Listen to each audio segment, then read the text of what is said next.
Welcome to Compassionate Care Conversations. My name is Scott Bradley. I'm the owner of Bradley & Son Funeral Homes, serving Morris, Union, and Essex County in New Jersey, and SimpleCremationNJ.com, which serves the whole state of New Jersey. I'm a third-generation funeral director, clinical social worker, and a certified psychoanalyst. My mission here is to speak with people who improve the quality of life of the traumatized, the dying, and their stressed caregivers. Today, it's my pleasure to introduce you to Billy McCarthy, who is a fellow social worker and hospice liaison for Suncrest Care.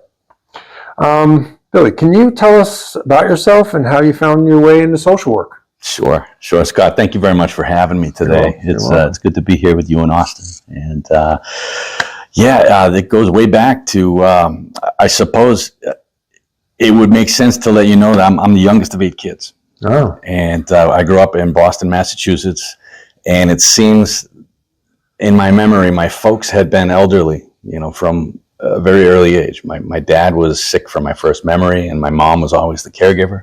Mm. And in my late 20s, my dad got sick, and my mom kept him, or he got really sick. He was on dialysis. My mom kept him going every day, and then she got sick. And her illness progressed to a point where she left this world rather soon. She didn't leave any breadcrumbs or blueprints on how to take care of Dad. And all Dad wanted to do was to be back with, my mom. He wanted his dance partner back. Sure.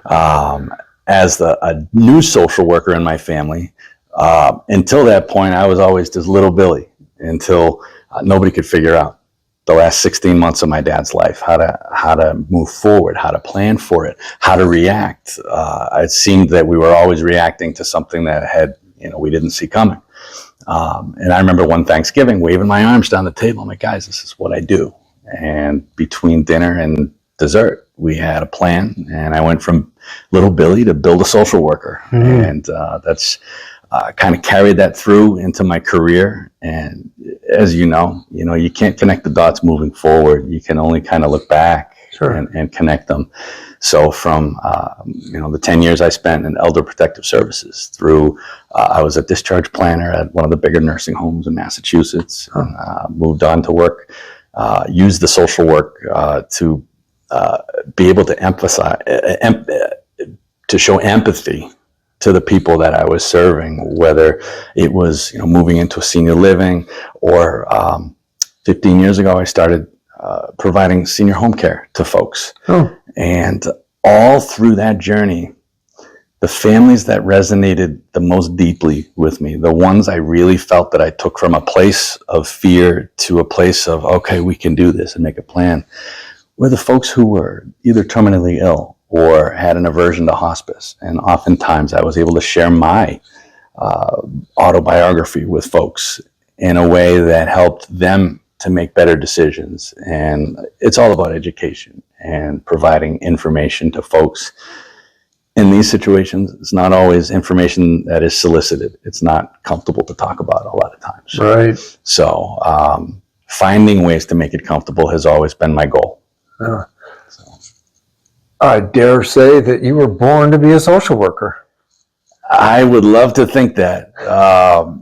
There are days I question if, I got it all wrong from, the first day, but I guess we do that, don't we?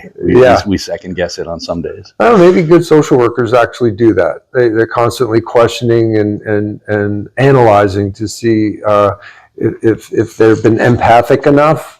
If they've, are they offering something that's only in their best interest versus the client's or patient's interest? So right. I don't think that's a bad trait. It's probably helped you. It's why these people trusted you enough to, like you said, they were the ones resistant to get involved in hospice. And you were able to talk with them and get them to a place where it was probably very helpful for them. Yeah. And, you run the risk of superimposing your own personal story into everything. It's where we're all comfortable. One of the great things about our job is learning the ability to ask questions and understand someone else's journey. And that's when the challenge happens, because then you're not relying on your autobiography. You're relying on the resources that may have worked for other folks, maybe didn't work for other folks. And that's when it becomes a discussion. Right. And that brings a level of autonomy to the decision maker, where it's not me influencing them in their decision.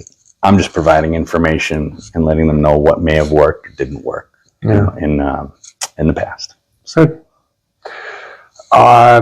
recently, I think you've pivoted a little bit, and you are now what is called a hospice liaison. Yes. So can you tell us what that is and why Suncrest Hospice uses one?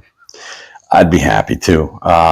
In full disclosure, in preparation for this, I looked up the word liaison just to make sure that I wasn't, talking too off the cuff. Right. And the first word was communication.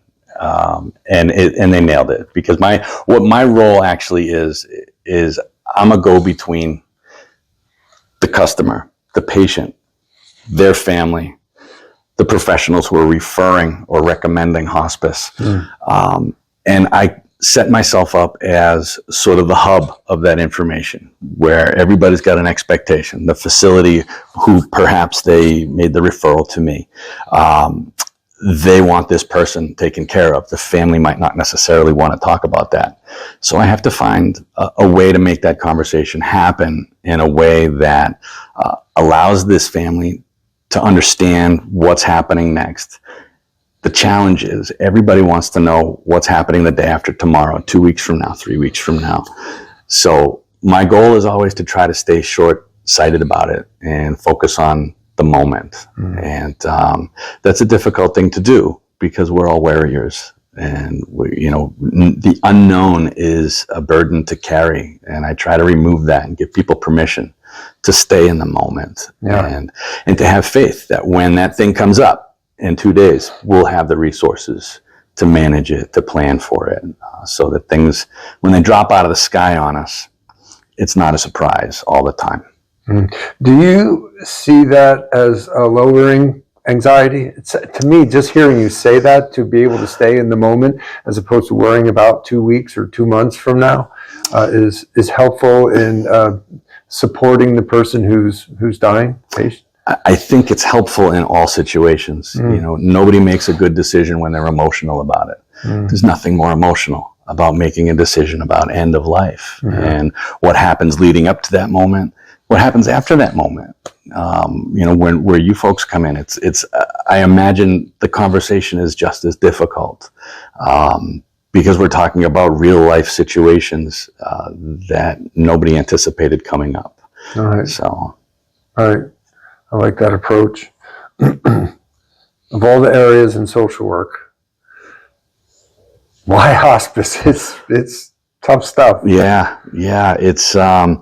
It's not easy. And after doing home care for about 15 years, I've had some hard conversations with folks, and I've had the ability to help folks turn the corner on some decisions.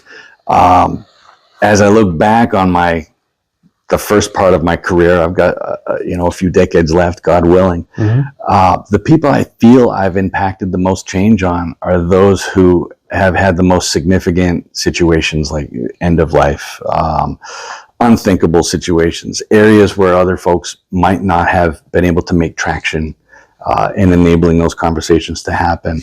I've taken a lot of satisfaction from the results that I've been able to help attain for the folks who depend on me to provide them the information and the resources, and maybe a little bit of a guide on what I would do if it were my folks, or I was thinking of your mom and dad when you were saying that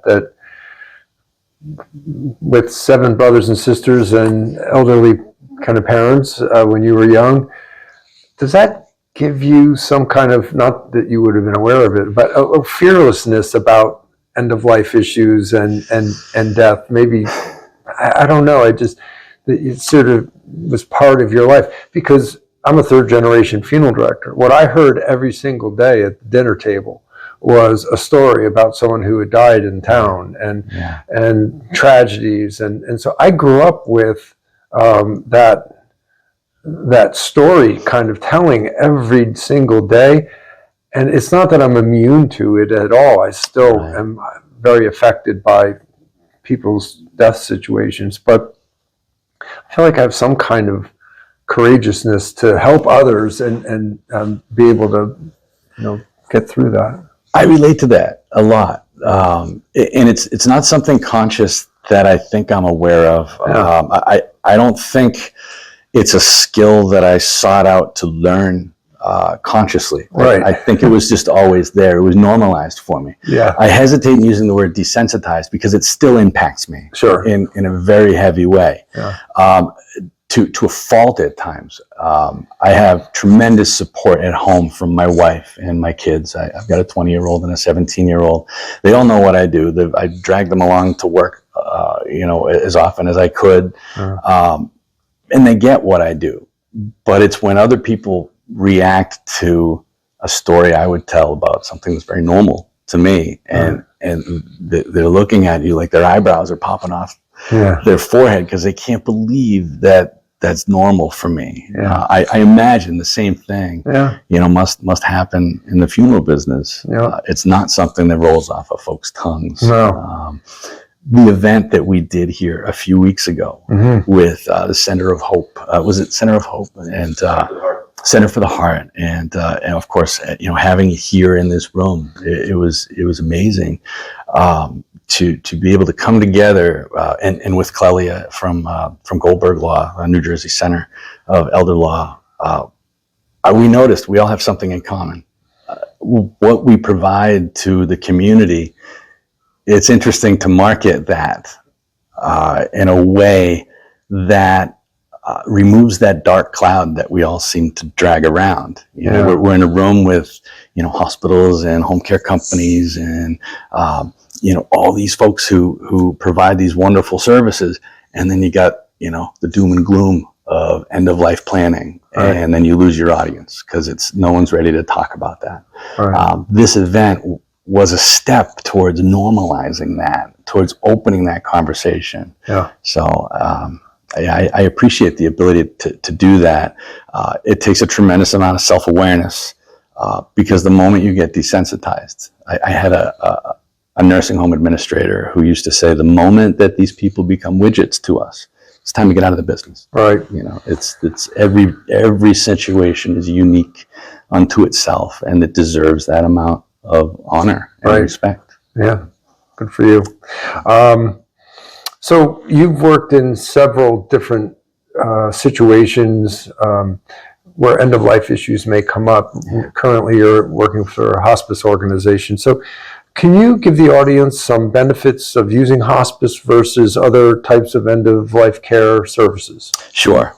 I think the first thing that resonates with me is that it's a service that everybody's entitled to. So much so that it's the biggest thing that Medicare will pay for. We spend more in the last week of someone's life than we do in the entire beginning of their life up to that moment. Right.